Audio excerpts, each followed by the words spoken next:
Good afternoon, everyone.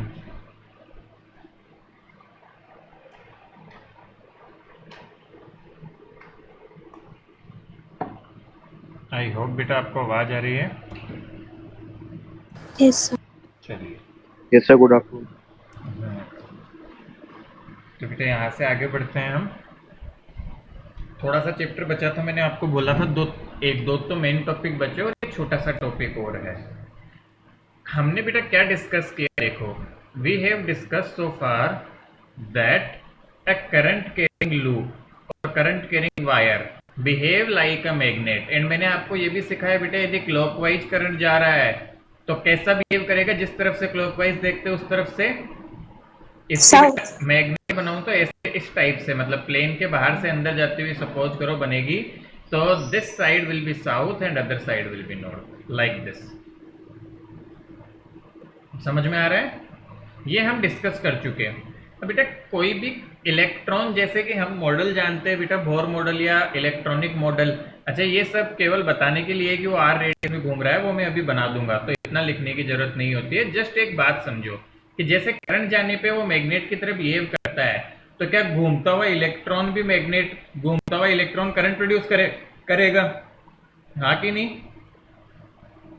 Yes sir. तो बेटा एक इलेक्ट्रॉन घूम रहा है इसमें, तो लेट से कि इलेक्ट्रॉन के रिवॉल्यूशन, इलेक्ट्रॉन जो है वो रिवॉल्व कर रहा है एंटी क्लॉकवाइज, इसकी स्पीड है एंटी क्लॉकवाइज, तो करंट जो आएगा वो आएगा clockwise.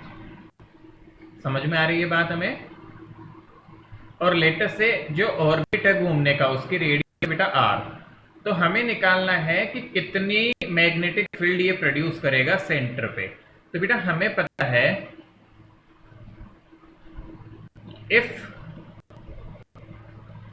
Current I flow from loop then magnetic field at centre, क्या फॉर्मूला होता है रिंग के सेंटर पे मैग्नेटिक म्यू फील्ड निकालने नॉट का? आई तो बेटा फॉर्मूला आता है mu naught I by 2r। 2 pi. 2r बेटा, हे भगवान यस कैसे सर। काम चलेगा। एक रिंग के सेंटर पे मैग्नेटिक फील्ड होता है mu naught I by 2r। Sorry बेटा। अब यहां से देखो बेटू, हमें किसी तरह आई और चाहिए, आर तो हमें पता है आई चाहिए, तो आई क्या होती है, सी दिस इज फर्स्ट इक्वेशन। क्या आई को मैं लिख सकता हूं बेटा Q upon T, charge upon time.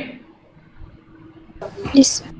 बेटा यहाँ पे चार्ज तो है इलेक्ट्रॉन का चार्ज, और टाइम को हम बोलेंगे टाइम पीरियड। और सर्कल में कोई भी चीज घूमती है तो उसका टाइम पीरियड क्या होता है, 2 पाई r/v।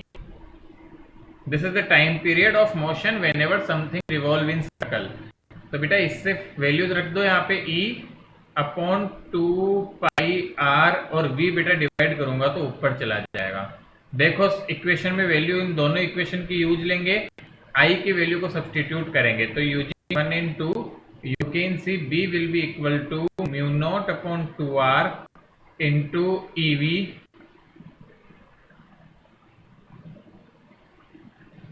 कुछ गड़बड़ तो नहीं की ना मैंने? हाँ, T is equal to 2 pi r/v mu naught I by 2r, ठीक है। तो EV अपॉन 2 पाई r। तो बेटा देखो क्या आ जाएगा ये, what is the answer coming, mu naught upon 4 pi into, देखो म्यू नॉट अपॉन 4 पाई को एक जगह लिख लेंगे, into EV upon r square. क्या समझ में आया क्या? Yes sir. Yes sir. So this becomes the magnetic moment, sorry, अच्छा सॉरी, ये तो मैग्नेटिक फील्ड निकाल दिया, सॉरी बेटा sorry. This is the magnetic field, हमें डेरिवेशन कोई और पूछा था। एनीवे ये भी सीख लो। सो बेटा this is the magnetic field at centre, but this is asked us what is the magnetic moment. तो दो चीजें बता दी मैंने, ये भी करवा दिया, रिक्वायर नहीं थी, ये सिलेबस की जरूरत नहीं पड़ती है, बट ठीक है। अब दूसरा देखो मैग्नेटिक मोमेंट क्या होगा, बताओ जरा। है ना ये। हाँ मैग्नेटिक मोमेंट होता है, बट ये कम आ जाएगा। मैग्नेटिक मोमेंट होता है बेटा नंबर, यदि है तो, और नंबर तो 1 ही है इलेक्ट्रॉन के रिवॉल्यूशन का, तो मैं डायरेक्ट आई लिख सकता हूँ। तो बेटा आई कितनी है देखो, निकाल चुके हैं हम। I is EV upon 2r, EV by 2 pi. तो ईवी अपॉन 2 पाई आर, और एरिया क्या होगा इस सर्कल का, पाई आर स्क्वायर। तो पाई से पाई गया, एक आर से एक आर गया, तो मैग्नेटिक मोमेंट जो आया, मैग्नेटिक मोमेंट की वैल्यू आ गई देखो हाफ ईवी आर। तो बेटे याद रखना, मेन तो ये मत रखना, ये जरूरत पड़े तो डिराइव कर लेना, बाकी लिख तो लो, अब जब मैंने कर ही दिया है तो लिख तो लो, मैग्नेटिक फील्ड पूछे तो कर लेना ना, बाकी याद मत रखना, डू नॉट रिमेंबर, ये याद रखना है हमें। क्या मेरी बात समझ में आई क्या? समझ में Yes. आ रहा है? बेटा देखो, बात को समझो, यदि मैग्नेटिक फील्ड पूछे, वैसे तो कभी पूछा नहीं जाएगा, तो पूछे तो बेटू निकालना आता है, हमने सेम लॉजिक यहाँ लगाया और निकाल लिया, बट मैग्नेटिक मोमेंट हमें डिराइव करना था, वो 2 लाइन का डेरिवेशन है, तो और इसमें ये जरूर यूज करना पड़ेगा तुम्हें। तो बेटा ये फर्स्ट इक्वेशन, ये सेकंड इक्वेशन इसकी, तो एक बार के लिए दोनों ही लिख लो इनको, ठीक है? मेरे ख्याल से समझ में आ गया मैग्नेटिक मोमेंट कैसे निकाला हमने। बेटा I Yes, into sir. I A B upon 2 pi R, बहुत simple, I equal to Q by T, और फिर यहां से सॉल्व होकर आंसर आ गया बेटा। तो जल्दी से कंप्लीट करो इसे।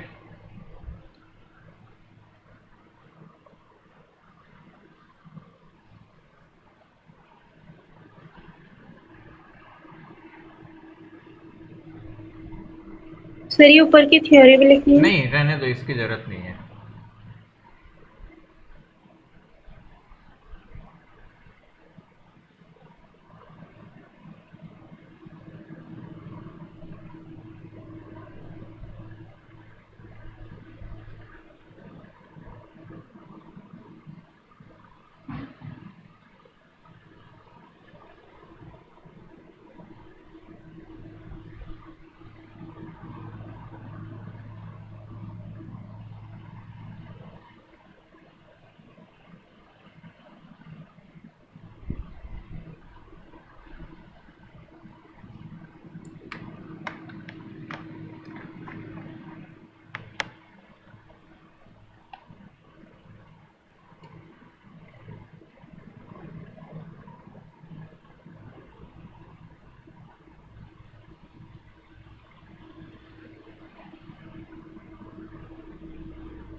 बेटा हो गया क्या? जल्दी जल्दी करो।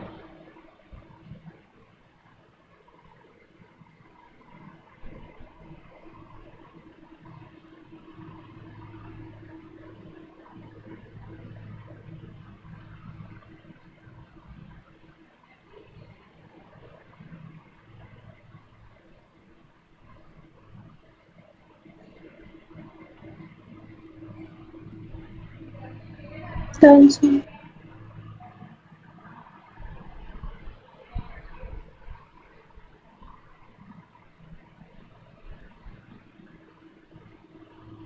Done, sir. Sir, done.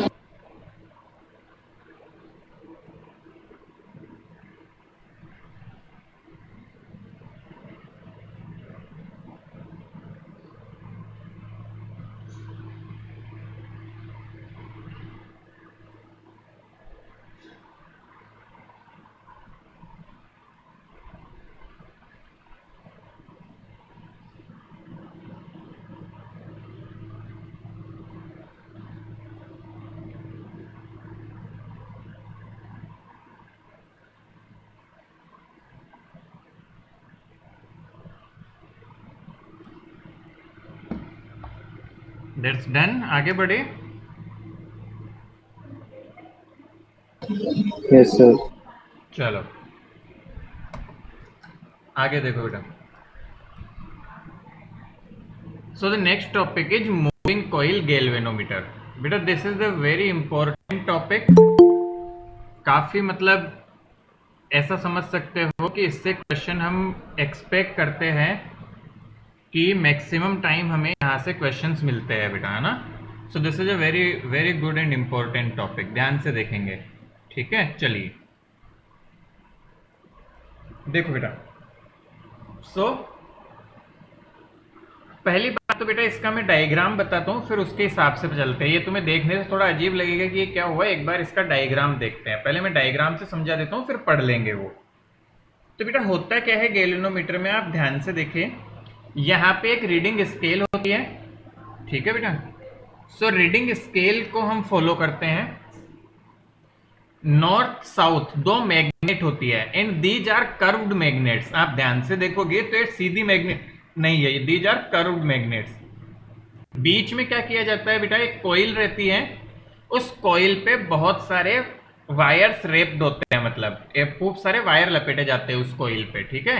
अच्छा, उसका क्या खास बात हुई, ताकि उससे करंट जा सके बेटा। और बीच में यहाँ पे एक स्प्रिंग लगाई जाती है, और स्प्रिंग को बेटा यहाँ फिक्स कर दिया जाता है, और इस स्प्रिंग से निडल जुड़ा हुआ होता है। वापस रिपीट कर रहा हूं, ध्यान से देखना। नॉर्थ और साउथ मतलब दो मैग्नेट्स है, कर्व्ड मैग्नेट्स है, चाहे हॉर्स मैग्नेट कह लो बेटा, उससे ऐसा बन सकता है setup. So two curved magnetic poles are there, ठीक है। उनके बीच में हमने एक कॉइल रखी जिसपे बहुत सारे वायर्स लिपटे हुए हैं, जिसके बीच में एक स्प्रिंग फिक्स की गई है। इस स्प्रिंग से बेटा नीडल जुड़ी होती है, जो स्प्रिंग के घूमने के साथ साथ घूमती है। और साथ ही साथ बेटा यहाँ पे ये फील्ड की बात की जा रही है, तो ये सिंस कर्व्ड है बेटा, ये मैग्नेट कर्व्ड है, तो इससे फील्ड लाइन भी ऐसे रेडियली जाती है, तो ऐसे रेडियली फील्ड होता है अपना। बात को समझे हम, थोड़ी थोड़ी बात समझ आ रही है क्या? सेटअप थोड़ा भी दिमाग, लेट मी अगेन रिपीट बेटा। देखो जो बना हुआ है वही समझा रहा हूं कैसे। दो मैग्नेट है नॉर्थ एंड साउथ, ठीक है। आप देखोगे बीच में एक करंट कैरिंग कॉइल रखी गई, जिसपे बहुत सारे मतलब वायर लिपटे हुए हैं, मतलब बेटा एक कॉइल टाइप से जिसपे वायर लपेट दिए बहुत सारे, ताकि वो करंट कैरी करे, करंट जाएगा उससे। एक स्प्रिंग लगाई गई, और उस स्प्रिंग के साथ में निडल जोड़ दी गई। तो क्या होगा कि जैसे जैसे स्प्रिंग यदि घूमी तो ये निडल भी साथ में घूमेगी और हमें रीडिंग बताएगी। क्या एक बेसिक बात समझ में आई जो भी मैंने क्विकली बोला? डायग्राम देख के हम ये Yes, बता sir. सकते हैं। बेसिक सी चीज है बेटा, बिल्कुल बेसिक। वर्किंग वगैरह सब समझेंगे, बट एक बेसिक आइडिया लग गया होगा आई बिलीव। तो यहां से देखो बेटा, अब एक बार वापस से इसको पढ़ते हैं। अब देखो ये पढ़ लेते हैं कि क्या क्या लिखा हुआ है। So moving coil galvanometer is an electromagnetic device that can measure small values of current. It is also known as Western galvanometer. तो बेटा ऐसे ही एक डिवाइस है जो कि स्मॉल वैल्यूज ऑफ करंट को मेजर करती है। ट्रूली स्पीकिंग बेटा गैल्वेनोमीटर जो होता है वो हमें डिफ्लेक्शन बताता है, मतलब करंट जब बह रहा है या नहीं। यदि हमें वैल्यू मेजर करनी है तो हमें अदर तरीके यूज करने पड़ते हैं, जैसे कि हम इसको कन्वर्ट करेंगे अपने नॉर्मल जो गैल्वेनोमीटर, इसको एमीटर और वोल्ट मीटर में कन्वर्ट करना सीखेंगे। मेरी बात समझ में आई क्या? Yes, sir. Yes, sir.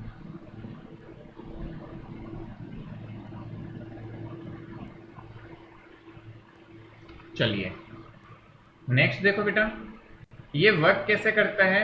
It works on the principal that when a current loop is placed in external magnetic field it experiences torque and the value of torque can be change by changing the current in loop. बेटा बहुत important, this is the principle of galvanometer, है ना, बहुत बहुत important है।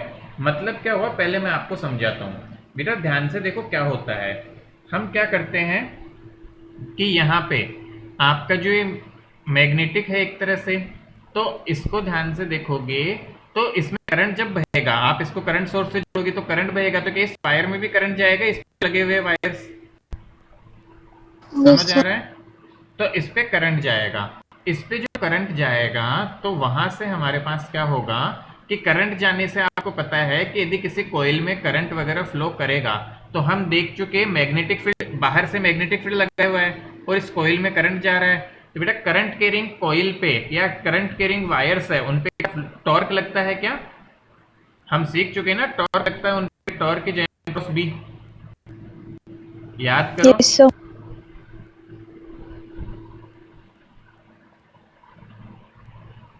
Yes और no? बात समझ में आ रही है ना? Yes, yes sir. sir. हाँ, तो बेटा एम क्रॉस भी टॉर्क होता है।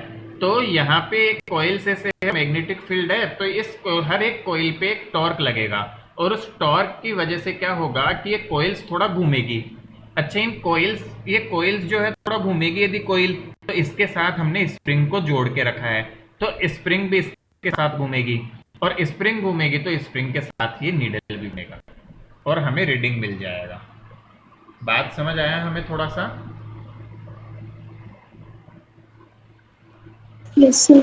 Are you getting sir it? Coil घूमेगी तो रीडिंग मिलेगी? हाँ बेटा, समझो क्या होगा, करंट फ्लो किया, बाहर से हम करंट जोड़ देते, देखो एमीटर को हम बीच में लगाते हैं करंट डिवाइस की तरह, तो उसमें जो करंट जा रहा था वो एमीटर के अंदर भी गया, मतलब गैल्वेनोमीटर के अंदर भी गया, तो गैल्वेनोमीटर के अंदर करंट कहाँ गया? इन वायर्स में। क्या मेरी बात समझ रहे हैं सभी? तो गैल्वेनोमीटर के अंदर यस। करंट गया बेटा, इन वायर्स के अंदर करंट गया गैल्वेनोमीटर में, तो इन वायर्स में करंट गया तो हमें पता है करंट तो जाया, करंट किसी वायर में यदि जाए और वो मैग्नेट्स के बीच में रखी हो, करंट यदि किसी वायर में जाए और वो मैग्नेटिक फील्ड में रखी हो, तो क्या इस पे टॉर्क लगेगा? और टॉर्क यस क्या सर। करता है बेटा? टॉर्क किसी भी चीज को घुमाता है, तो टॉर्क किसी भी चीज को घुमाता है, वहां से हमें क्या पता चलता है, यहाँ से टॉर्क लगने से ये घूमने नीडल, और इसके घूमने से ये स्प्रिंग इसके साथ जुड़ी हुई है बेटा, ये स्प्रिंग थोड़ा सा है तो स्प्रिंग थोड़ा स्टिफ होगी, घूमेगी थोड़ा सा, और स्प्रिंग अपने साथ में क्या करेगी, इस नीडल को घुमाएगी, तो पूरा खेल टॉर्क का है। मेरी बात समझ आ रही है? अच्छा, टॉर्क भी ज्यादा Yes, sir. लगेगा यदि करंट ज्यादा होगा, यस सर। करेक्ट? यदि करंट ज्यादा होगा तो टॉर्क भी ज्यादा लगेगा, तो ये सारी चीजें अपने को समझने की है और काम की है। So I hope that is correct. यहाँ तक समझे बेटा हम? क्या प्रिंसिपल समझ आया? Yes, sir. Yes sir. Principle क्या है कि जब करंट फ्लो करता है तो कॉइल में जब करंट जाता है और ये मैग्नेटिक फील्ड में रखी हुई है तो एक टॉर्क एक्सपीरियंस होता है, उस टॉर्क से स्प्रिंग पे भी टॉर्क लगता है बेटा, और इनडायरेक्टली ये स्प्रिंग अपने साथ में नीडल घुमाती है और हमें रीडिंग्स वगैरह देखने को मिलती है। आइए आगे बढ़ते हैं, वापस से समझाऊंगा, चिंता मत करो, ये इंपॉर्टेंट टॉपिक है। Moving coil galvanometer consist of permanent horseshoe coil, soft iron core, pivoted spring, non metallic frame, scale and pointer। तो बेटा ये सब वही है जो वहां थे, इन सब चीजों के नाम लिख दिए इन्होंने, ठीक है? चलो देखो, we know that a current loop having n number of turns and cross section area A carrying current I when placed in and along the direction of external magnetic field experiences a torque by formula NIAB। Torque equal to NIAB होता है कि नहीं, सोच लो। Yes sir. अभी Yes, sir. थोड़े होता time है. पहले तो बेटा डिस्कस किया था, तो ऐसा कैसे हुआ? तो बेटा देखो, कॉइल ऐसे हुई है, अब इसका एरिया वेक्टर बाहर की तरफ होगा और मैग्नेटिक फील्ड इसके प्लेन में ही है, तो बी और एरिया के बीच 90 डिग्री एंगल हो गया और साइन 91 होता है, तो इसलिए हमने साइन थीटा नहीं लिखा। ऐसा कैसे हो पाया? B and area vector are, sorry area vector are perpendicular. तो क्विकली अब जो भी लिखा हुआ है उसे लिख लो फटाफट से, ये सारा लिखना है हमें, और इसको लाइन बाय लाइन रटने की जरूरत नहीं है, कोशिश करो खुद की लैंग्वेज में, ये टर्म्स तो याद रखनी पड़ेगी, ये टेक्निकल टर्म्स है, बाकी अपन खुद के हिसाब से बना सकते हैं लाइंस को। तो यहां तक जल्दी से लिखो फटाफट।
क्विकली लिखो बेटा, जल्दी जल्दी से।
बेटा इज इट डन?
बेटा लिख लिया हमने।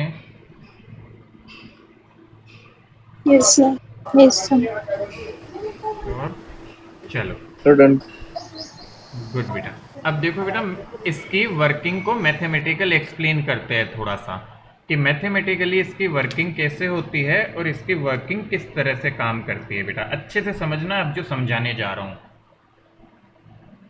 बेटा थोड़ा सा 11th का बैकग्राउंड काम आएगा, वो मैं यहाँ पे बना देता हूँ, यदि मिट जाता है तो। हाँ मिट गया। तो मुझे थोड़ी सी जरूरत पड़ेगी, यदि नहीं भी पता तो थोड़ा याद रखेंगे बेटा इसे। एक स्प्रिंग होती थी, तो स्प्रिंग को बेटा जब खींचते थे तो उसमें एक फोर्स आता था जिसको हम बोलते थे के एक्स। याद है क्या? नेगेटिव ऑफ के एक्स कह लो, यस, चाहे रेस्टोरिंग फोर्स होता था। धुंधला यस धुंधला सर, सा याद है थोड़ा भी? Yes sir. इसी तरह बेटा ये चीज अपने सिलेबस का डायरेक्ट पार्ट नहीं है, बट जेई के लिए पढ़ाते हैं तब पढ़ाया जाता है बच्चों को। तो हो सकता है आप बच्चों को ये नहीं पता हो। स्प्रिंग जैसे जैसी रहती है बेटा, तो स्प्रिंग को यदि घुमाया जाए, ठीक है, स्प्रिंग को यदि रोटेट किया जैसे स्प्रिंग है बेटा, और इसको यदि घुमाया जाए, तो स्प्रिंग को घुमाते हैं तो उसमें एक रेस्टोरिंग टॉर्क भी आता है। जैसे स्प्रिंग फोर्स आता है पीछे की तरफ, वैसे ही उल्टी डायरेक्शन में एक टॉर्क आता है, और उस टॉर्क को लिखा जाता है, we can write torque equal to minus K times theta. और मैं माइनस माइनस हटा दूं, मोड लिखूं तो समझो केवल टॉर्क। तो स्प्रिंग का जो टॉर्क होता है that can be written is K theta. ये एक कॉन्सेप्ट या नॉलेज जो आपको ध्यान रखना पड़ेगा अब आगे बढ़ने के लिए बेटा मैथमेटिकल एनालिसिस में।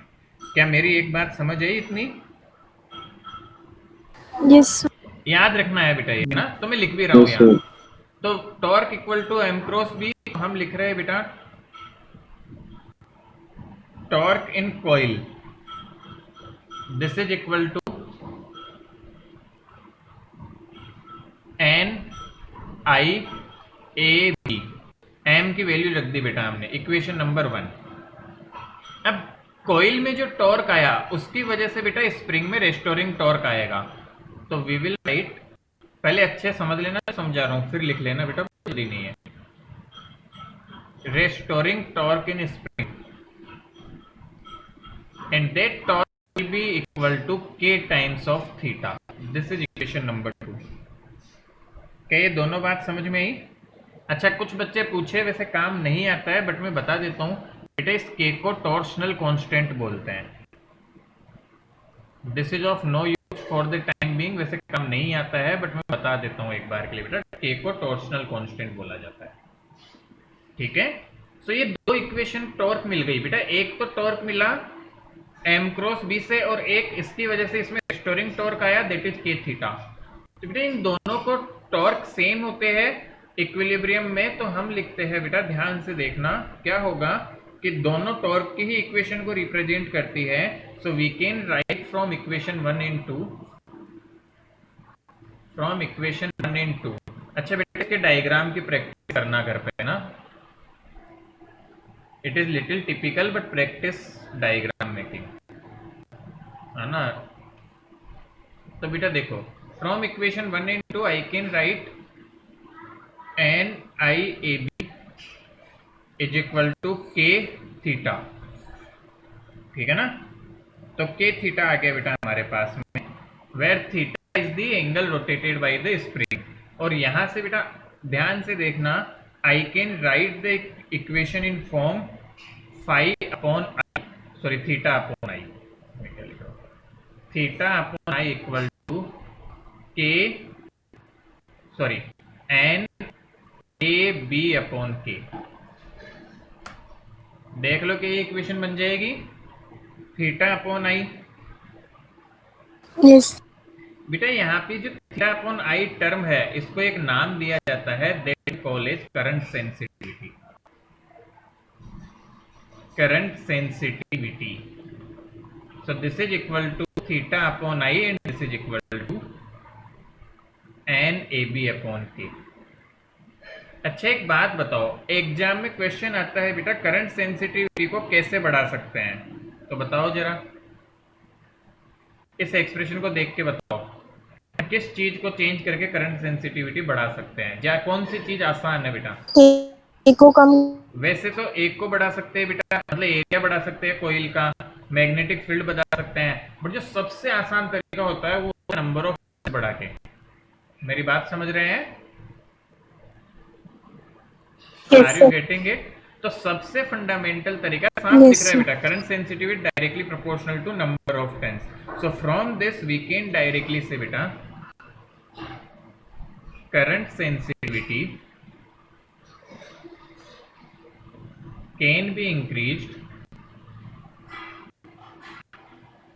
Bye increase in number of turns. तो मतलब क्या हुआ कि हम n को बढ़ा के करंट सेंसिटिविटी को इजीली इंक्रीज कर सकते हैं, किसी भी गैल्वेनोमीटर को और अच्छा डिवाइस बना सकते हैं, और अच्छा सेंसिटिव डिवाइस बनाया जा सकता है करंट सेंसिटिविटी को बढ़ाने से। क्या इतना समझ में आया? इसकी भी तो लिमिट होगी ना। हाँ लिमिट तो होती है बेटा, बट ये सबसे कन्वीनियंट वे होता है। फॉर एग्जाम्पल एक बात सोचो बेटा, मैग्नेटिक फील्ड बढ़ाने के लिए क्या मैग्नेट बड़ी लगानी पड़ेगी? लगाना पड़ेगा।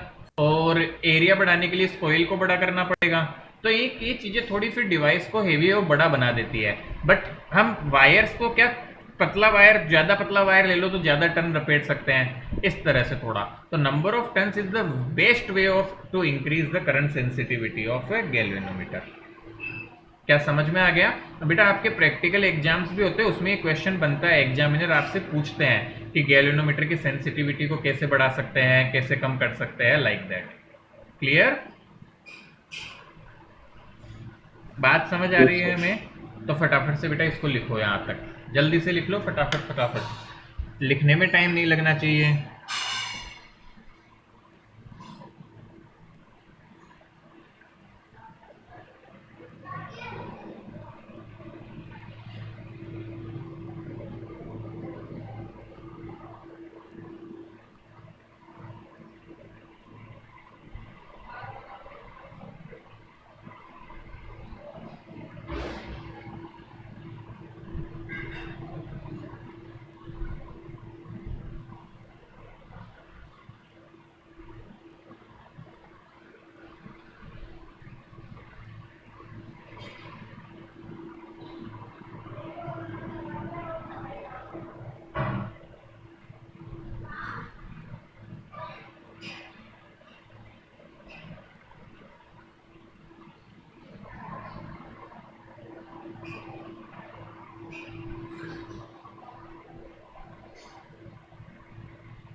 इज इट डन बेटा?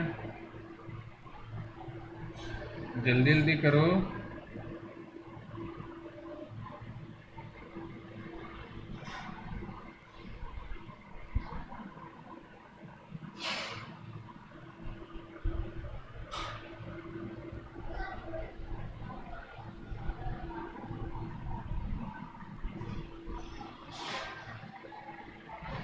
Some good news are coming in. 3 states have reopened the schools.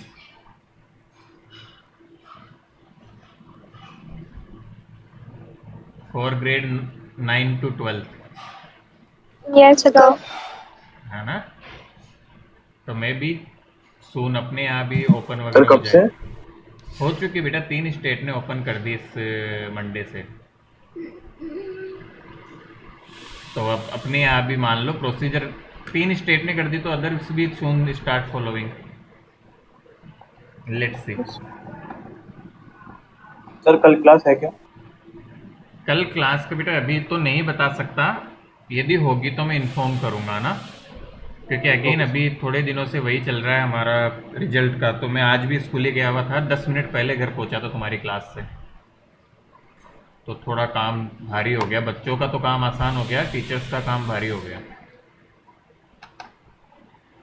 Exam नहीं लगने से। एनीवेज, तो आई विल इन्फॉर्म यू, है ना, जो भी रहेगा क्लास का I will inform. Yes sir. लिख लिया बेटा हमने? सर चलिए बेटा, बेटा एक टर्म आती है वोल्टेज सेंसिटिविटी। मैं आगे बढ़ रहा हूं तो ध्यान से देखेंगे बेटा। हमने सीख लिया कि theta upon I is equal to N A B upon K. तो बेटा I can be written is since using ohms equal to I, तो I can be written is V by are.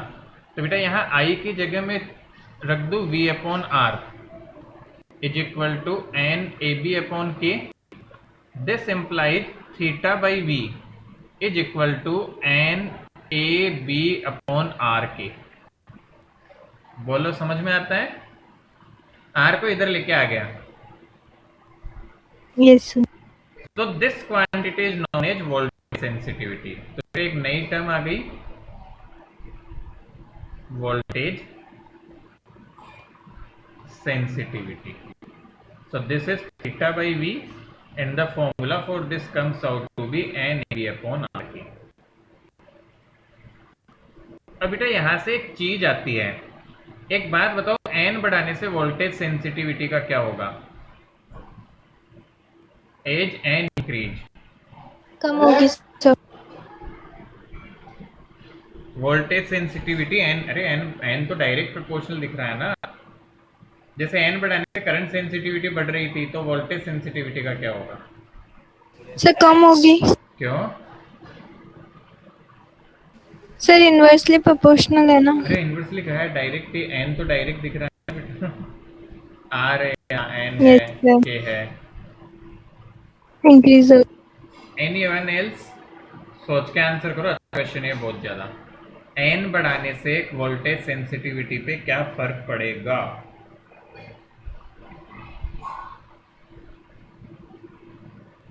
Sir बढ़ेगी। बढ़ेगी? चलो बेटा देखते हैं। पहले आंसर तो है कि नंबर ऑफ टर्न्स को चेंज करने से वोल्टेज सेंसिटिविटी पे कोई भी फर्क नहीं पड़ता है। अब ये बहुत डायरेक्ट स्ट्रेंज प्रोपोर्शनल है ना, लग तो रहा होगा बढ़नी बेटा चाहिए। तुम्हें, अभी बताते हैं ना। होता क्या है, जैसे ही हम n बढ़ाते हैं resistance increase, and due to this fact voltage sensitivity do not change.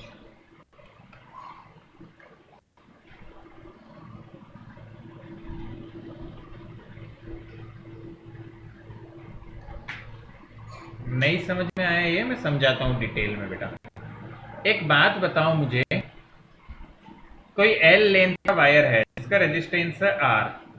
यदि वायर की लेंथ बढ़ा के 2L कर दी तो रेजिस्टेंस कितना हो जाएगा? मतलब बढ़ा के नहीं, 2L लेंथ का वायर ले लूँ, वायर को 2 डबल ले लूँ पहले से, तो क्या 2R हो जाएगा?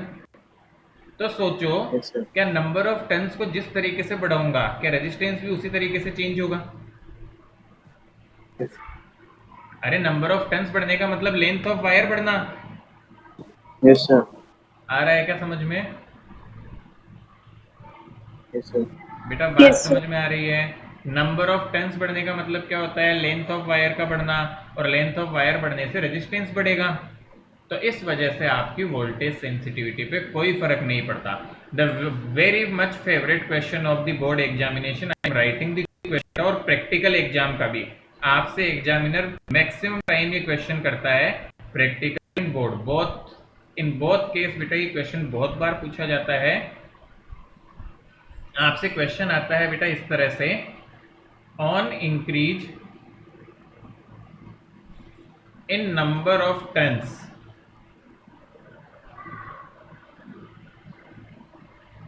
करंट सेंसिटिविटी इंक्रीज,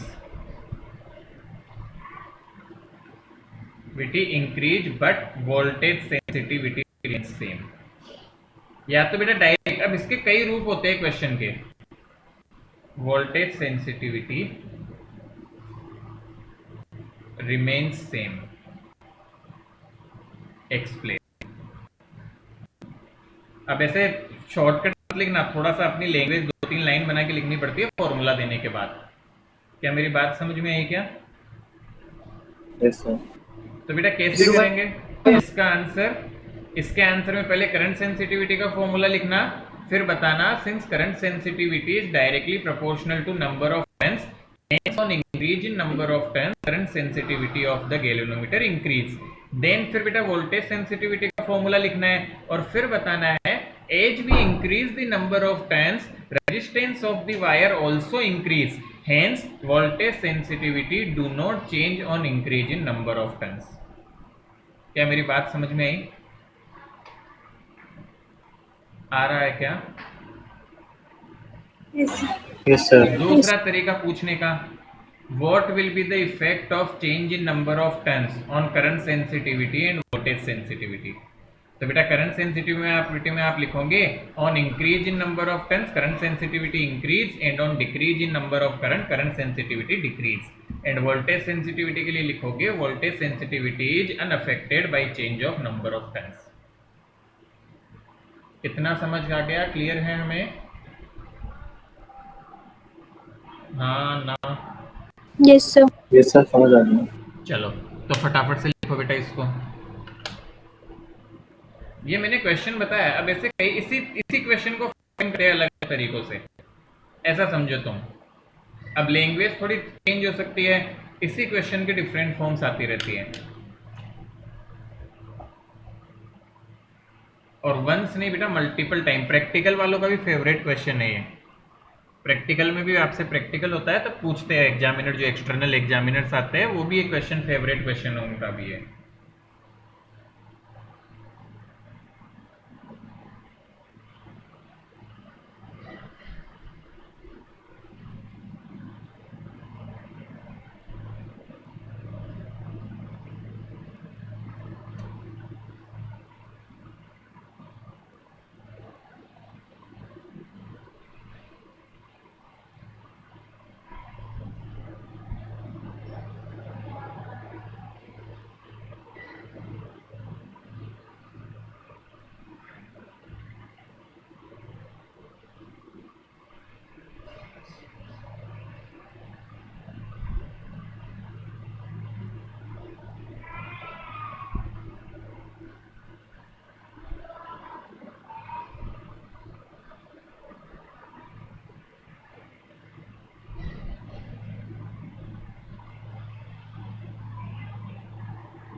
बेटा डन।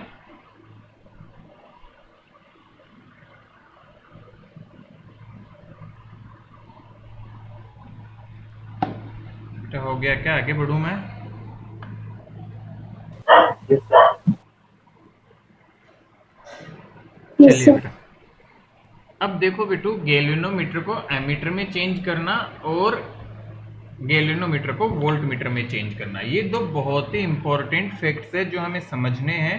और मैं आपको इस तरह से समझाऊंगा कि ये बिल्कुल इंटेक्ट माइंड में रहेंगे। One of the tough portion भी होता है बट आसान लगेगा हमें, क्योंकि पहले बेटा मैं आपको ये समझाऊंगा कि इसकी नीड क्या होती है हमें, ठीक है, कि क्या जरूरत पड़ती है कि हम गैल्वेनोमीटर को वोल्ट मीटर में कन्वर्ट करने के लिए हमें क्या चाहिए और ये ऐसा क्यों चाहिए हमें, ये पहले हम समझेंगे, ठीक है। तो सबसे पहले समझते हैं जरूरत क्या होती है। बेटा ध्यान से समझना मेरी बात को, तो अच्छे समझ में आएगा।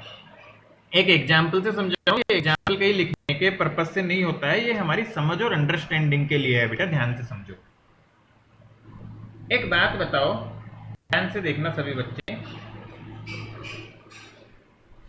एक मान लो 10 वोल्ट की बैटरी है, 20 वोल्ट ले लेते हैं, और लेटर से ये 2 ओम का रेजिस्टेंस था। एक बात बताइए बेटा, इसमें करंट कितना जाएगा सर्किट में?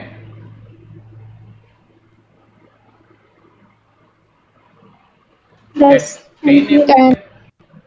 अब सपोज करो बेटा, इस करंट को मेजर करने के लिए मैंने एमीटर यूज किया यहाँ, ठीक है। दो कंडीशंस ले आए हम, एक एमीटर बेटा मैंने यहाँ लगाया। अब बताओ, एमीटर का कुछ ना कुछ तो रेजिस्टेंस होगा ही होगा। आइडियल केस में 0 मानते हैं बट कुछ तो होता है प्रैक्टिकली बेटा। तो इसका तो 2 ही था। मान लो कि मैं तो ज्यादा नहीं मान रहा, मैं मान लेता हूँ एमीटर का रेजिस्टेंस था 1 ओम, मान लेता हूँ कि 1 ओम ही था बेटा। अब के बार बताओ सर्किट में कितना करंट जाएगा? क्या 20/3? Yes, sir. Yes sir. Yes. Ammeter कितना रीडिंग करेगा? 6.3. क्या एमीटर भी इतनी रीडिंग करेगा जितना गया है यहाँ से? Are you getting the point? Yes, sir. मेरी बात को समझ पा रहे हो? बेटा ध्यान दो, यस। एक्चुअल करंट जाना चाहिए था 10। हम एमीटर मेजरमेंट के लिए लगा रहे हैं, सर्किट की वैल्यू को बदलने के लिए नहीं। बट क्या एमीटर के रेजिस्टेंस की वजह से सर्किट की करंट बदल गई? ध्यान दो। Yes, sir. तो क्या ऐसा एमीटर फायदे का है जो एक्चुअल करंट की वैल्यू जो थी उसी को बदल दे लगाने के बाद? It is of no use. इसी तरह No, दूसरा sir. केस देखो बेटा, एक और केस देखो, पूरा एकदम कॉन्सेप्ट पकड़ में आ जाएगा तो क्या हो रहा है। वही 2 ओम था बट अब के बार एमीटर का रेजिस्टेंस है 0.1 ओम और ये 20 वोल्ट की बैटरी। अब के बताओ बेटा कितना करंट आएगा सर्किट में? क्या आंसर होगा 20/2.1? होगा कि नहीं? Sir, sir, yes. 9.52. पक्का? बेटा देखो ये 9.52 एम्पियर. अप्रोक्सीमेटली आ रहा है 9.50। क्या तुम्हें एक बात फील आई कि जितना ज्यादा एमीटर का रेजिस्टेंस कम होगा उतना ये आंसर हमारे एक्यूरेट आंसर के पास होगा? बोलो, Yes, फील आ sir. रही है? बेटा देखो, ये Yes, sir. बहुत इतना बेसिक पे जाके समझा रहा हूं कि तब भी समझ नहीं पाओगे तो फिर बहुत दिक्कत हो जाएगी। क्या हम इतनी बात को समझ पा रहे हैं जो मैंने समझाया अभी? Yes, sir. Are we able to understand this?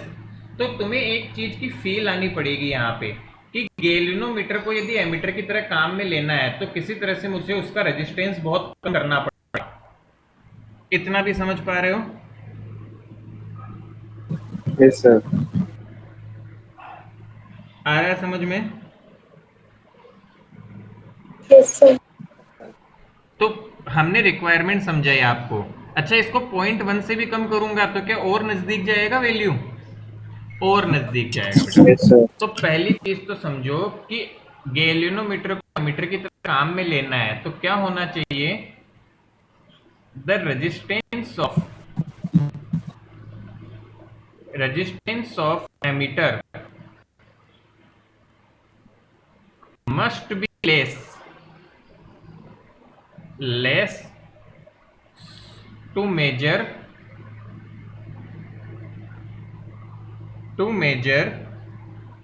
exact value of current. Exact value का मतलब है बेटा नियर एग्जैक्ट वैल्यू, समझ सकते हो। एग्जैक्ट तो कुछ नहीं होता है ना, समझ गए। We can to measure Yes, sir. Near exact value, चाहे लिख लो word near exact value of current. क्या ये कॉन्सेप्ट समझ आया हमें इस एग्जाम्पल से? बेटा तुम्हें एग्जाम में कोई एग्जाम्पल देने की जरूरत नहीं है, देवो तो दे भी सकते हो, हमें तो ये कॉन्सेप्ट समझाना था कि एमीटर का रेजिस्टेंस क्यों लेस होना चाहिए। मेरे ख्याल से ये चीज समझ आ गई होगी। Yes, sir. चलो बेटा अब आगे Yes, sir. चलते हैं। Yes, sir. ये काम कैसे किया जाए बेटा? तो देखो क्या हो रहा है, हमारे पास गैल्वेनोमीटर का कुछ रेजिस्टेंस है, बट गैल्वेनोमीटर का रेजिस्टेंस बेटा थोड़ा बड़ा होता है। तो गैल्वेनोमीटर याद करो ऐसा क्या काम करे कि बड़े रेजिस्टेंस को छोटा बना सकते हैं हम? क्या कोई कॉम्बिनेशन बिठा सकते हैं ऐसा? हाँ सर, बिठा तो सकते हैं। दो रेजिस्टेंस को यदि पैरेलल में लगाते हैं तो इनका Yes, sir. Parallel में लगा दो। कंबाइंड रेजिस्टेंस जो डिस्प्लेस्ड होता है उससे भी कम होता है। याद आ रहा है हमें? The combined resistance Yes, sir. Even lesser than the Yes. Smallest one. तो बेटा हमें जितना कम रेजिस्टेंस चाहिए इसका, हम उसके अकॉर्डिंग रेजिस्टेंस ले लेते हैं। मान लो मुझे एमीटर का रेजिस्टेंस चाहिए था 0.1, तो मैं इसको ले लूंगा 0.1 के आसपास। तो क्या ये पूरा इफेक्टिव, अब इसका कितना भी हो गैल्वेनोमीटर का इफेक्टिव रेजिस्टेंस से भी थोड़ा सा कम हो जाएगा। समझ आ रहा Yes. है हमें? बस ये कॉन्सेप्ट यूज करते हैं। फिर दूसरा Yes, sir. कॉन्सेप्ट क्या ध्यान रखेंगे, एक्स्ट्रा रेजिस्टेंस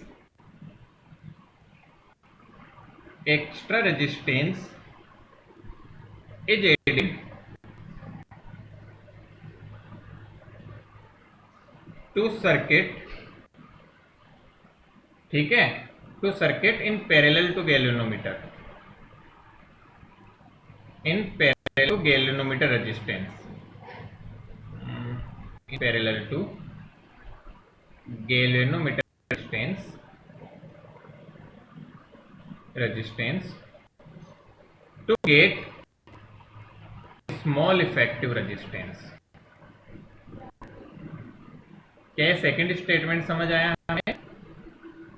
बेटा गैल्वेनोमीटर का रेजिस्टेंस मान लो 5 ओम का था, बट हमें 0.1 चाहिए, तो मैं RS को 0.1 ले लूंगा, तो कंबाइंड इसका 0.1 से थोड़ा सा और छोटा हो जाएगा।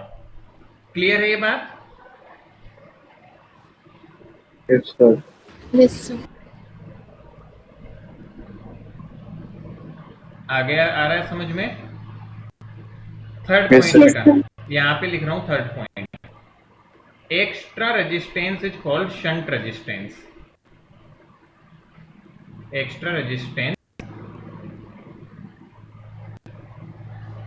is called shunt resistance।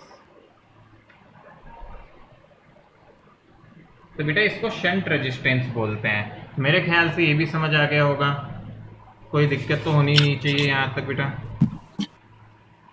Yes. Sir galvanometer को भी सर पैरेलल में लगा दो। क्या बेटा? सर गैल्वेनोमीटर को भी सर पैरेलल में लगा लो। अरे बेटा वो पैरेलल करंट मेजर करना है तो बेटा सीरीज लगाना पड़ेगा ना। पैरेलल में तो फिर करंट डिवाइड हो जाएगा। मान लो मुझे इस रेजिस्टेंस से, क्या ये लॉजिक भी क्लियर है कि एमीटर हमेशा सीरीज में क्यों लगाते हैं?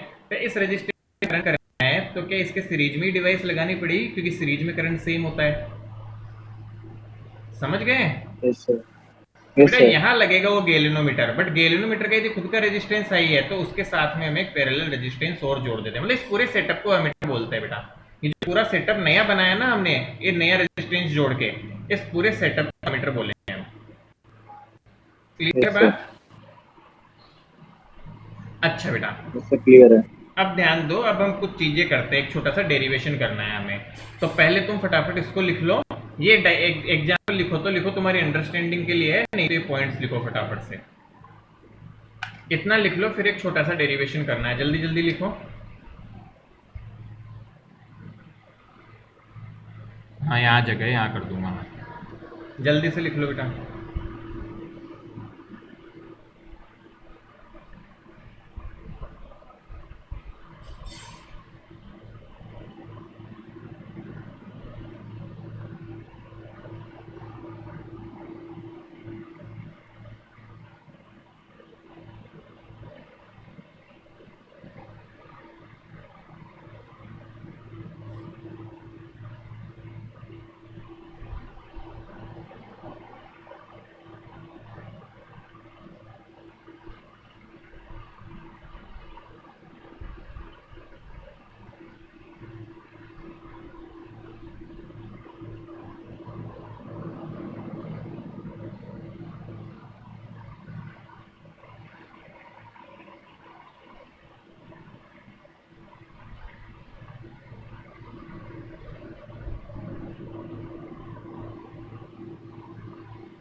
हो गया क्या बेटा?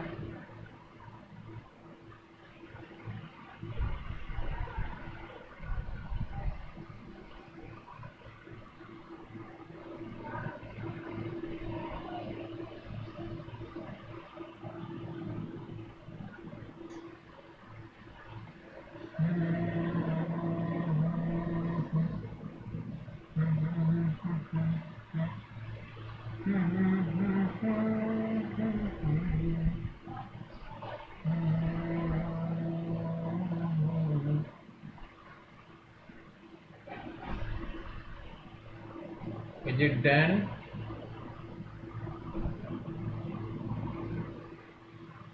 Sir done. चलिए बेटा, मैं एक स्लाइड ऐड कर लेता हूँ।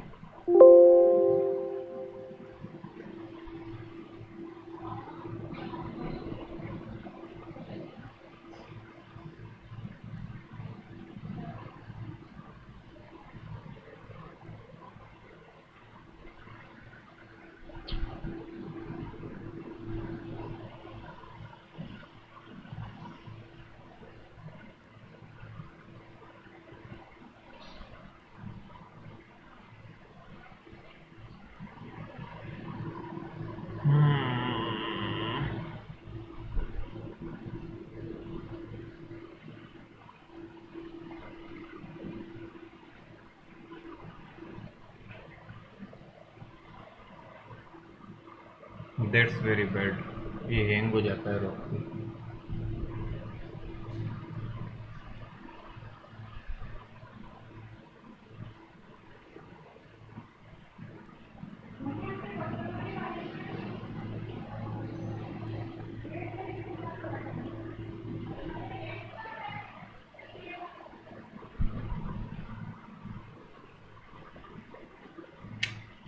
इट गो थिंग, कोई बात नहीं बेटा, 1-2 मिनट ले गए शुरू होने में। एक तब तक बताओ, क्या हमें बेसिक ही आइडिया समझ आया why we need the galvanometer, मतलब एमीटर में कन्वर्ट करने के लिए हमें रेजिस्टेंस कम क्यों करना, क्यों नीड होती है कम रेजिस्टेंस की?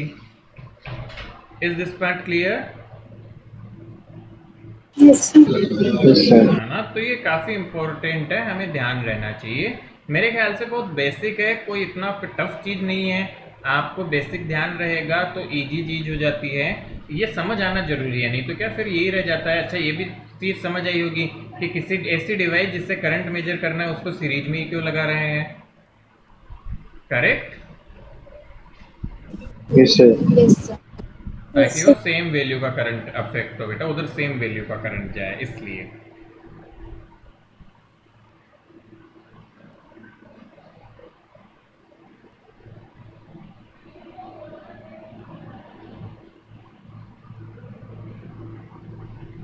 फाइनली हाँ,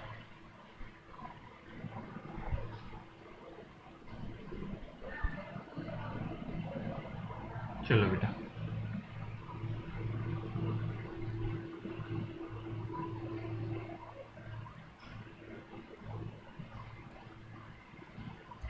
हाँ, अब बेटा इसका एक छोटा सा डेरिवेशन देखो जिसपे न्यूमेरिकल बनते हैं और न्यूमेरिकल सॉल्व होते हैं। बहुत बेसिक्स है, छोटा सा, ऐसे कोई डरना नहीं है, बिल्कुल छोटी सी चीज करेंगे बेटा। सी, हमने क्या बोला कि हम एक अरेंजमेंट चाहते हैं जिसमें गैल्वेनोमीटर रहे, इसके पैरेलल में हम रेजिस्टेंस जोड़ेंगे बेटा, जिसको बोलेंगे हम शंट रेजिस्टेंस। लेटेस्ट से कि इसको मैं बेटा एस बोल रहा हूं, और गैल्वेनोमीटर का जो रेजिस्टेंस है उसको हम बोल रहे हैं आई, जी के बराबर। हम जो भी चाहे बोल सकते हैं, where G stands for galvanometer resistance galvanometer. And S stands for shunt resistance. अब बेटा क्या होता है समझो, यहाँ पे कोई हमने करंट कैरिंग लगा रखा था, तो मान लो यहाँ से करंट आई आया, तो बेटा आई करंट जो आएगा और सेटअप है मतलब पूरा मीटर का, तो इसके अंदर में क्या होगा, लेटेस्ट से बेटा इधर जाने वाले करंट को मैं बोल दूं आई जी, और इधर जाने वाले करंट को बोल दूं आई। क्या समझ आ रहा है? तो एक इक्वेशन तो देखो बेटा आपकी हो जाएगी, I equal to I plus I S. बताए जरा, सही है क्या इक्वेशन? Yes, sir. अब एक काम करो बेटा, ऐसे अब कैसे भी समझ लो, ऐसे करंट इस ब्रांच में करंट ऐसे जाता हुआ माना है, तो यहाँ प्लस यहाँ माइनस, और इस ब्रांच में भी करंट ऐसे जाता हुआ माना है, तो यहाँ प्लस यहाँ माइनस। इस लूप पे लूप लो लगाओ, इस पे बेटा लूप लो लगाओ, इक्वेशन बताओ लूप लो लगा के, केवीएल इक्वेशन। तो बेटा इस एंड से शुरू हो जाओ, तो क्या मैं लिख सकता हूँ माइनस का आई जी इंटू जी, और ऐसे घूम जाऊंगा बेटा, देखो ऐसे घूम रहा हूँ ऐसे, तो प्लस से माइनस गया तो माइनस, और ऐसे घूम के जब आऊंगा तो माइनस से प्लस गया तो प्लस, प्लस का I S into S equal to 0। सोचो इस इक्वेशन में कोई दिक्कत है क्या? सोच नो लो, सर। बिल्कुल बेसिक। तो बेटा देखो इस इक्वेशन से एस की वैल्यू क्या आ जाती है, एस की वैल्यू आ जाएगी I G into G upon I S. So this is the second equation. अब बेटा जितने भी सवाल होते हैं एमीटर के, वो इन दो इक्वेशन से हो जाते हैं हमारे, क्योंकि कई बार क्या होगा बेटा, मान लो आई एस नहीं दिया हुआ और आई दिया हुआ है, तो क्या आई एस इक्वेशन से निकाल सकते हैं? Yes sir. इस तरह से करेंगे। तो क्या एनालिसिस समझ में आया? बहुत बेसिक है, बस ये इक्वेशन याद रखनी है। कैसा एनालिसिस हुआ, आई करंट आ रहा तो दो टुकड़ों में टूटा, तो पहली इक्वेशन तो हो गई बेटा I equal to I G plus I S, और दूसरी इक्वेशन लूप को लगा दिए इसमें, तो ये वैल्यू और एस की वैल्यू आ गई यहाँ से। Good to go. Yes sir. चलो लिखो इसे फटाफट से, जल्दी से लिख लो बेटा।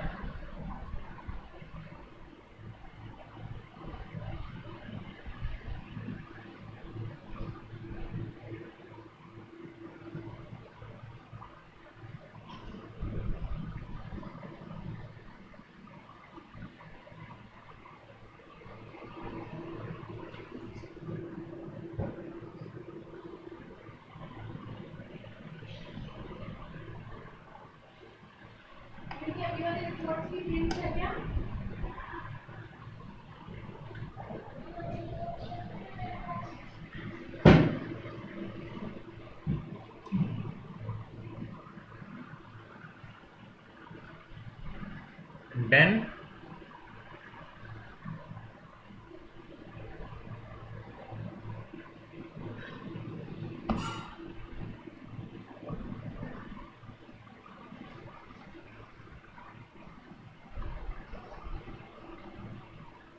Sir.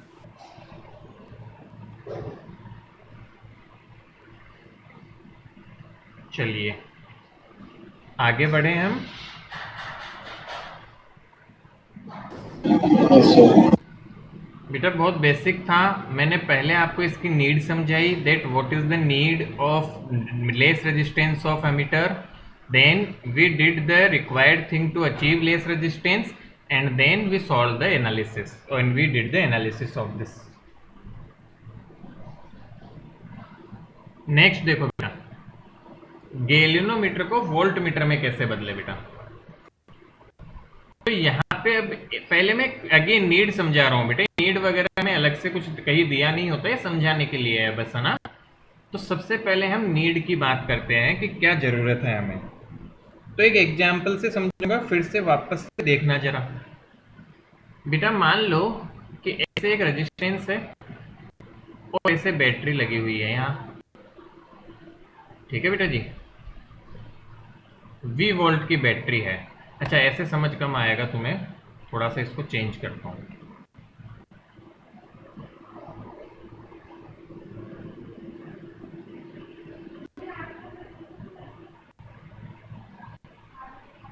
ऐसे है बेटा, मान लो ये 20 वोल्ट है, ये हमारा 1 ओम, ये भी 1 ओम, ठीक है, दो रेजिस्टेंस 1 ओम के लगे हुए हैं बेटा। तो एक बात बताओ मुझे, इन दोनों के इसके अक्रॉस, ये R1 बोलता हूँ या R2 बोल देता हूँ, जैसे दोनों में 1 1 ही ले लिए, पोटेंशियल ड्रॉप कितना होगा इनके across? Potential drop across R2 में क्या आंसर होगा बताओ जरा।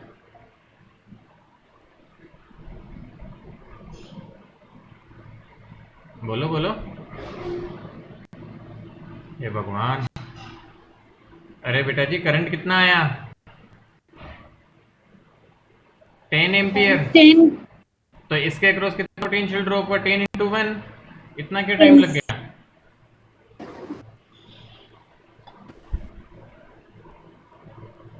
कुछ गया दिमाग में क्या? तुम्हें कुछ समझाना चाहो यस समझते नहीं हो, पुराना बिल्कुल उड़ चुका है। जैसे मेरे बाल उड़ गए वैसे तुम्हारा पुराना नॉलेज भी उड़ गया। नहीं आ रहा समझ में? कैसे निकाला ये? सर। अच्छा, अब मैं बेटा कंसिडर कर रहा हूँ, देखो सिखा रहा हूँ, समझो। इतना टाइम क्यों लगा रहा हूँ? This is very important. और समझ नहीं आता, अच्छे से अच्छे बच्चों को भी ये ऊपर से जाता है कि ऐसा क्यों किया सर, क्या वजह है। मैं समझाने की कोशिश कर रहा हूँ, थोड़ा साथ दो। अब बताओ बेटा, मैंने एक काम किया, मुझे इसके करंट मेजर, वोल्टेज मेजर करना था। मैंने एक वोल्ट मीटर लगाया पैरेलल में। क्या वोल्ट मीटर पैरेलल लगाते हैं इसके क्रॉस पोटेंशियल मेजर करना है तो बोलो। Yes sir. वही 20 वोल्ट, वही सब कुछ। सपोज करो कि इस वोल्ट मीटर का रेजिस्टेंस था 1 वोल्ट ओम का ही। मान लो कि 1 ओम ही था, थोड़ा आसान करने के लिए कर रहा हूँ बेटा ये। लेट अस से कि इस वोल्ट मीटर का रेजिस्टेंस था 1 ओम। चलिए, तो बताओ जरा मुझे कि अब कितना पोटेंशियल आएगा इसके अक्रॉस, मेजर करके बताओ, जल्दी से करो। अरे मैथमेटिक्स है और करंट निकाल नहीं सकते? What will be potential drop across 1 ohm now? This is R2. Let's call it R2.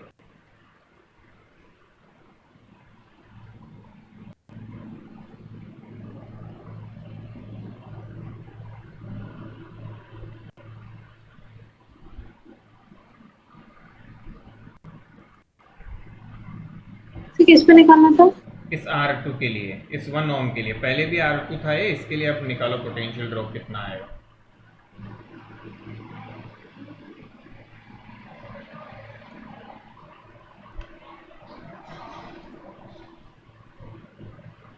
Twenty by 3।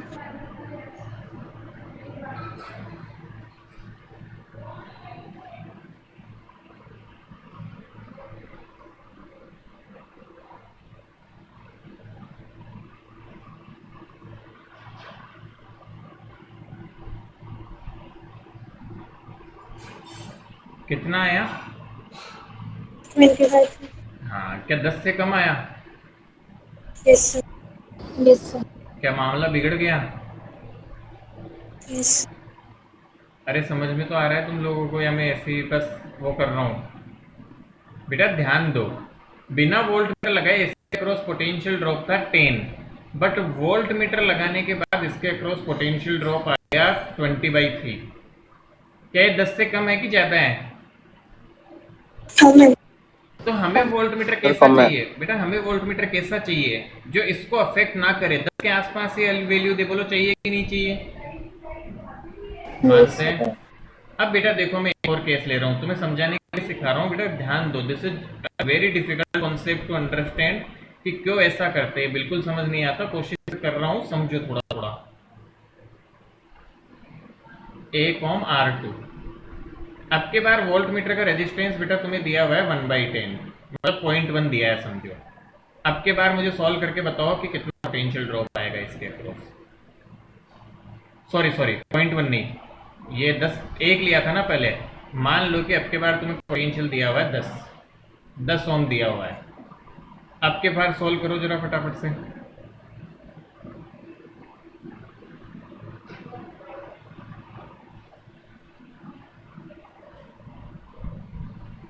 करो बेटा, देखिए पोटेंशियल ड्रॉप कितना आएगा।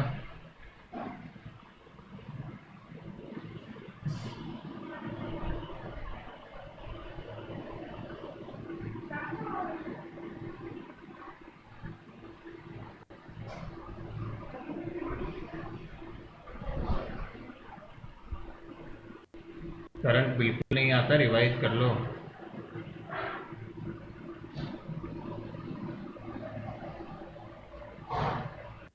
मेरा तो 10 से कम ही आ रहा है।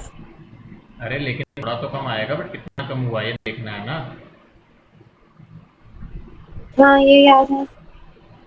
ये तो करंट आई है। हाँ सर, मतलब इंटू कर दो ना उसको। 10 से तो कम ही आ रहा है। पोटेंशियल आएगा, दोनों का रेजिस्टेंस कितना आया, 10/11। सो दिस इज 10। कुछ गड़बड़ कर दी क्या मैंने?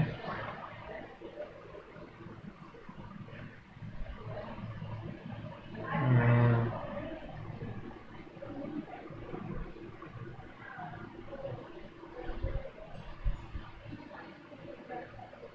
21/11 सही है।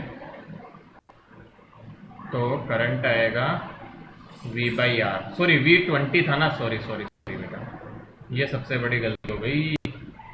तो 20 से मल्टीप्लाई करूंगा तो 220।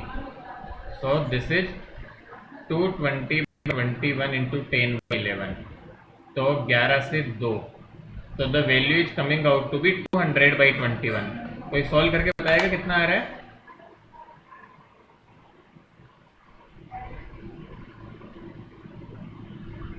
तो 9.5 अप्रोक्सीमेटली 9.5। दिस बेटा समझ में आया क्या कर रहा हूँ? अरे सब सीखा हुआ है, भूल गए? याद है सर। तो वैल्यू आ रही है 9.5। या ध्यान दो, क्या वोल्ट मीटर के रेजिस्टेंस को बढ़ाने से पोटेंशियल सुधरा या बिगड़ा? सुधरा।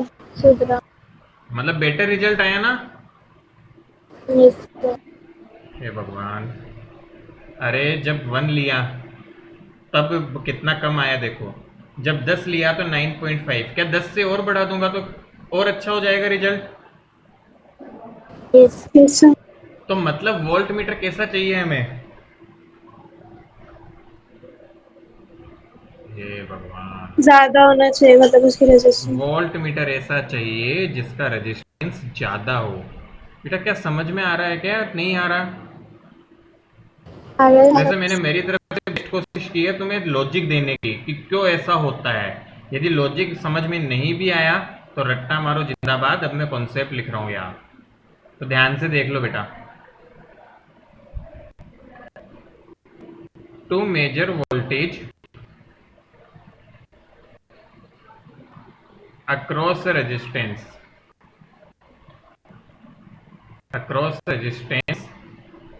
voltmeter must have high resistance। क्यों, ये मैं समझा चुका हूं। उसका हाई रेजिस्टेंस होना चाहिए, नहीं तो फायदा नहीं करता है। Now to convert galvanometer into voltmeter, we add resistance,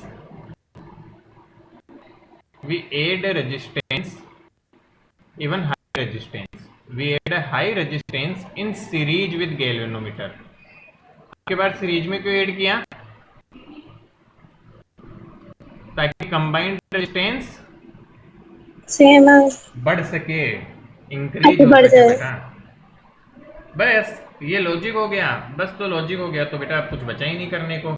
देखो इसका एनालिसिस कर लेते हैं। तो अब के बार हम क्या चाहते हैं कि जो गैल्वेनोमीटर हो, बेटा उसके साथ में सीरीज में एक बड़ा रेजिस्टेंस लगा है। So let's call this is R G, sorry G बोल देते हैं बेटा इसको, और इसको आपके बारे में मैं आर बोल रहा हूँ क्योंकि इसका कोई स्पेशल नेम नहीं होता बेटा, ठीक है? तो आर एस बोल चाहे तो series resistance. So this is the situation and this complete device is known as voltmeter. ऐसे जब गैल्वेनोमीटर के साथ हाई रेजिस्टेंस लगा दें तो उसको बोलेंगे वोल्टमीटर। अच्छा एक बात बताओ, ये बेटा किसी के पैरेलल में लगेगा तो हम क्या चाहते हैं कि ये वी पोटेंशियल मेजर करें। अरे ए और बी मान लो दो एंड है,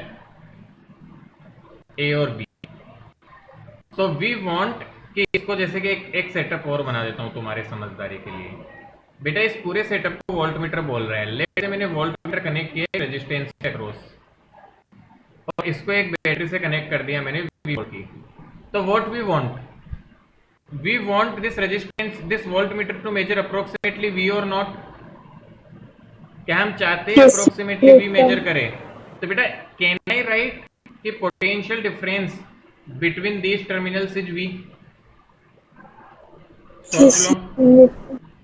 अरे हम चाहते हैं ना ये वी मेजर करे बेटा, ताकि मतलब मैक्स लगभग वी मेजर करे। तो लेटर से इसमें करंट जा रहा है बेटा आई जी,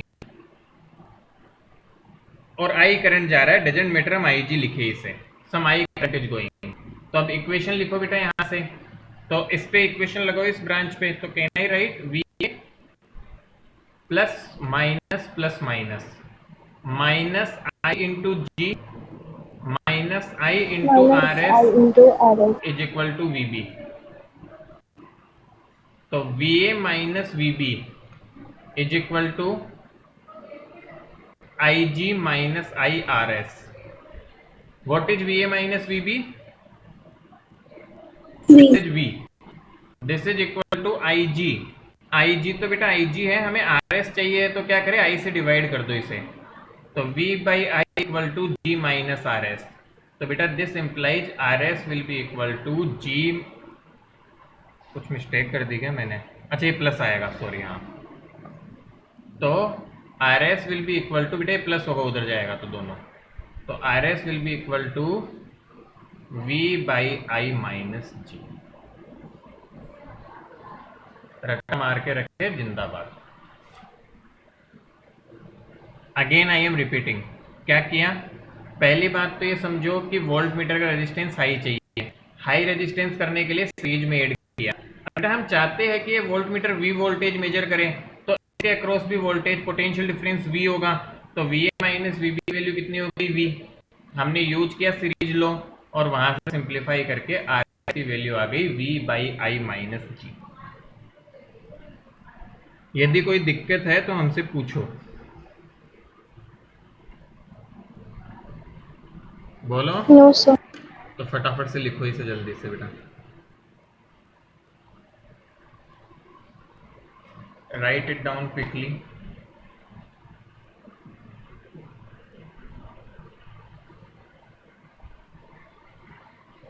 बेटा see I have given my best to explain you why ammeter should have least resistance और लेस रेजिस्टेंस, और why voltmeter should have high resistance. एक बार सोचना, गौर करना, ये बहुत ही बड़ी अंडरस्टैंडिंग है यदि आप इसको पचा पाए तो। अदरवाइज तो बेटा मैं इतना सा बता के भी पूरा लेक्चर खत्म करने की जरूरत ही नहीं थी, 10 मिनट में काम हो जाता। सीधा बोल देंगे बेटा देखो ऐसा होता है, याद करना है। But I tried my best to explain you the logic behind these things. तो उसको थोड़ा सा देखना और कोशिश करना दिमाग में रिटेन रह पाए तो।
Is it done?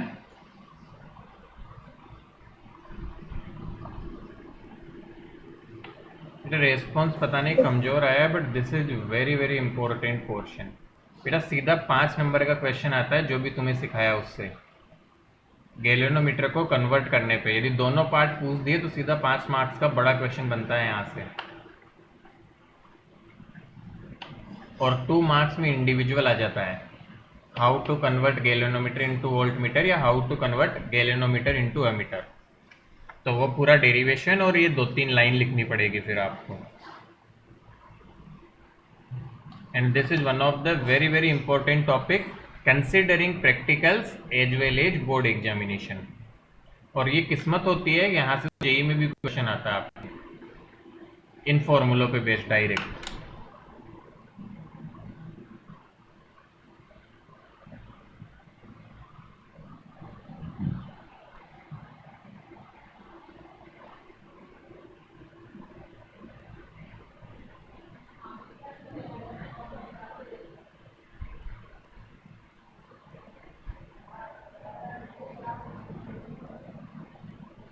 डन।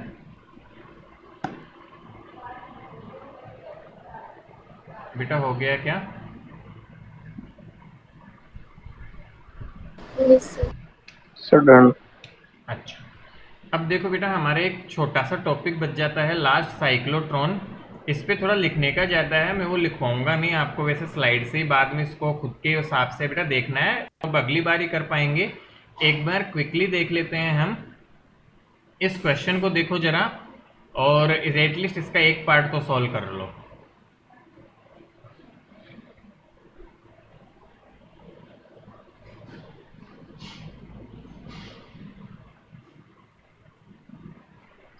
वैसे दोनों ही कर लो, बहुत आसान है। और बेटा चाहे तो एक नोट भी लिख लो, एक छोटा सा नोट लिख लो बेटा। आइडियल एमीटर जो होता है, आइडियल एमीटर कभी भी दिया होता है तो उसका रेजिस्टेंस होता है 0, और आइडियल वोल्टमीटर का कितना होगा? One. High high resistance, voltmeter high होता है बेटा, Maximum. इनफाइनाइट। ठीक है, ध्यान रखे बेटा इस चीज को। ऑल राइट, रह जाएगा याद, नोट करके लिख लो। और ये क्वेश्चन करो, बहुत बेसिक है ये, तुरंत होने लायक है।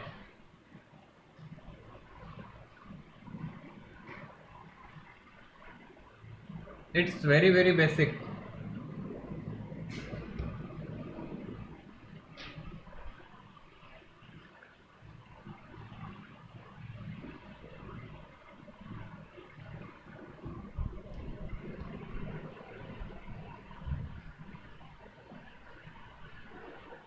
फर्स्ट पार्ट का आंसर क्या आया?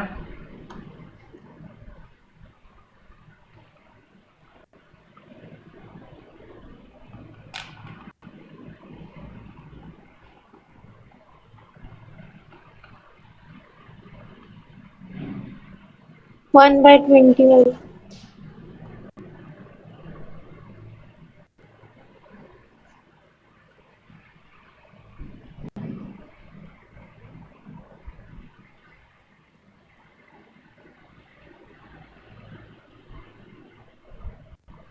ये गंदा सा आएगा, कितना आ रहा है आएगा सॉल्व होके?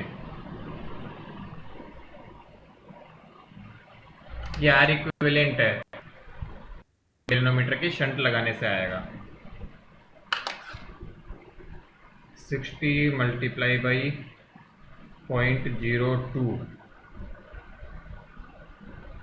Divide by 60.02, so this comes out to be 0.0199, so this is 3 plus 0.0199.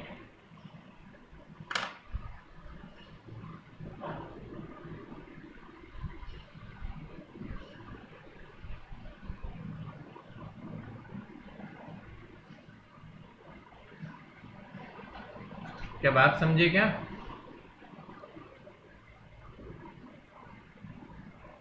Yes, sir. कितना आ रहा है सेकंड केस में? This is approximately 0.993 and this is very very less, this is 1/21 शायद, करेक्ट? 63। Yes, sir. हाँ, Yes. This is very less, this is see, this is approximately 1 ही आनी चाहिए था लगभग, यदि एमीटर तो। Yes, sir. तो क्या ये देखो शंट रेजिस्टेंस लगाने से क्या सही हो गया? बेटा कैसे निकाला? देखो शंट को, इस एमीटर को शंट लगाया तो उसका इक्विवेलेंट निकाल लिया। इसका इक्विवेलेंट कितना आया? इसका इक्विवेलेंट आ गया आपके पास में 62 का इक्विवेलेंट पैरेलल में निकालना सिखाया था। See approximately this is coming, so this is very good. हमने अच्छा एमीटर बनाया, मतलब बहुत कम एरर मेजर करेगा। गुड, आया क्या समझ में? Yes, sir. चलोगे ऐसे क्वेश्चंस? Yes, sir. तो बेटा बस Yes, sir. अब मुझे अगली बार साइक्लोट्रॉन क्या है उसकी वर्किंग समझानी है। बाकी इसका क्या बड़ा क्वेश्चन आता है 5 मार्क्स में, तो ये आपको पढ़ना है, खुद की लैंग्वेज में लिखना है, वैसे तो मैं समझा दूंगा बेटा।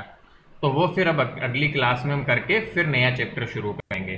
मतलब हार्डली ऐसा समझो 15 से 20 मिनट का टॉपिक रिमेनिंग है. Then we will start with magnetism and matter part. All right. Yes, sir. चलो बेटा, Okay, sir. Thank you. इसके Thank you, question sir. Answers करो. Thank you.